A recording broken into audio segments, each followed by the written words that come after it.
process of renovations to the Martin Tower, a hidden chamber was discovered beneath the tower's structure. It did not appear on any official blueprints of the building. The chamber contained scattered notes and papers and a sturdy iron door. Despite several attempts, the door could not be opened by any ordinary means. Further investigation of the papers found in the chamber revealed that they were research notes penned by Henry Percy, who is thought to have created the chamber and the door within it. The notes were unusual and ominous, hinting at a sense of otherworldly danger. A particularly unsettling note was an unsent letter from Henry Percy to famed playwright Christopher Marlowe. In the letter, Percy apologizes to Marlowe for refusing to accept his warning about building the Janus Gate, a significant term as Janus is the Roman deity that represents buildings, transitions, and passageways. The letter also references a cursed play, most likely the Hanged King's Tragedy, or SCP-701, which Percy begs Marlowe to destroy. He ends the letter by saying that he has sealed the gate, permitting only the enlightened to enter it so that they might perhaps see what Percy could not. The letter concludes, "Damn that metropolis of blood, that terrible realm and its ancient countless crimes. Consign thy play to the fire, deny thy vile patron, and anoint thee from this madness. We would fain welcome thee back into the night."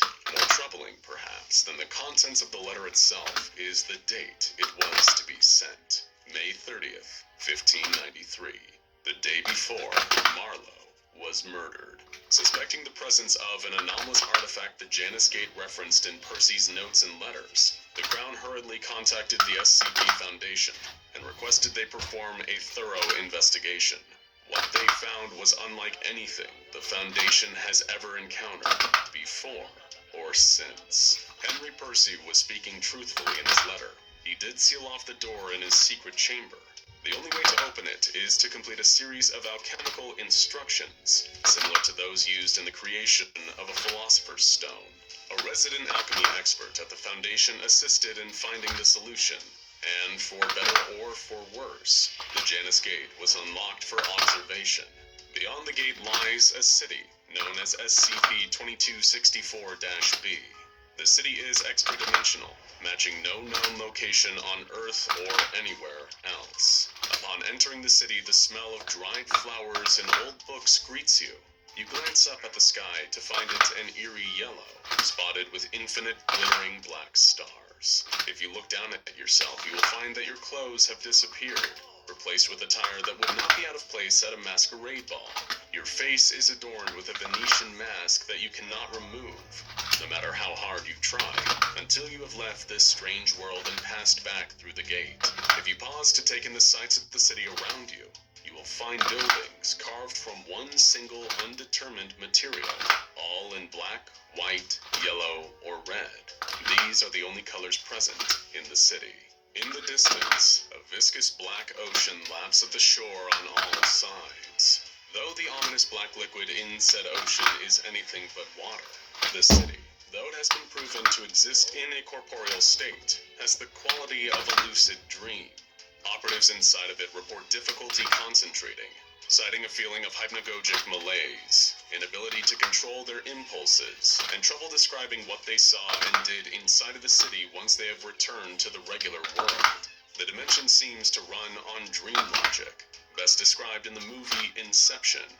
Not everything makes sense, and transitions between place and time seem muddy, to say the least. After several expeditions that failed to return conclusive, coherent observations about the city's nature, another exploration was planned. Chosen for his experience with altered states, mainly lucid dreaming and hallucinogenic drugs, Dr. Calixto Neves was selected to lead this exploration.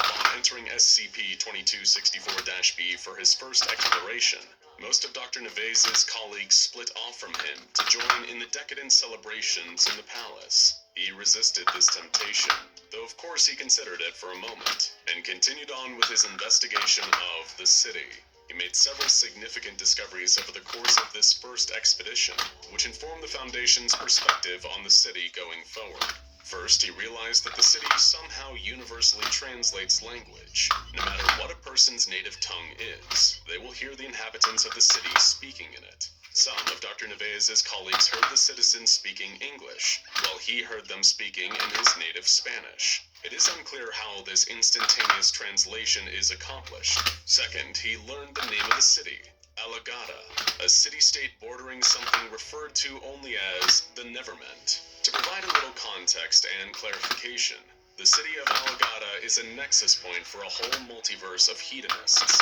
Countless entities from every conceivable dimension turn up here to sample its legendary pleasures. Think of it almost like a multidimensional Cancun during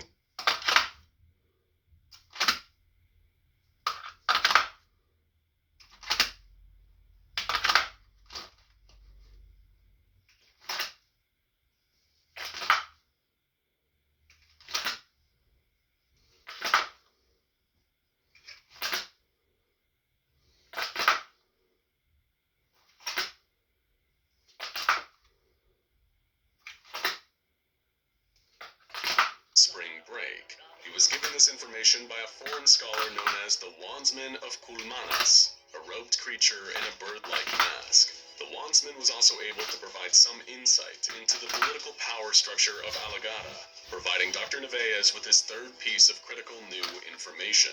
The city is overseen by four masked lords: the Black Lord, wearer of the Anguished Mask; the White Lord, wearer of the Diligent Mask; the Yellow Lord, wearer of the Odious Mask; and the Red Lord, wearer of the Mirthful Mask.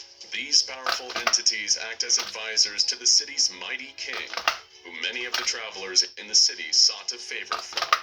The Wandsman warned about each of these lords, stating that in spite of their different names, they are all equally dangerous. They also warned against interacting with the ambassador of Alegada.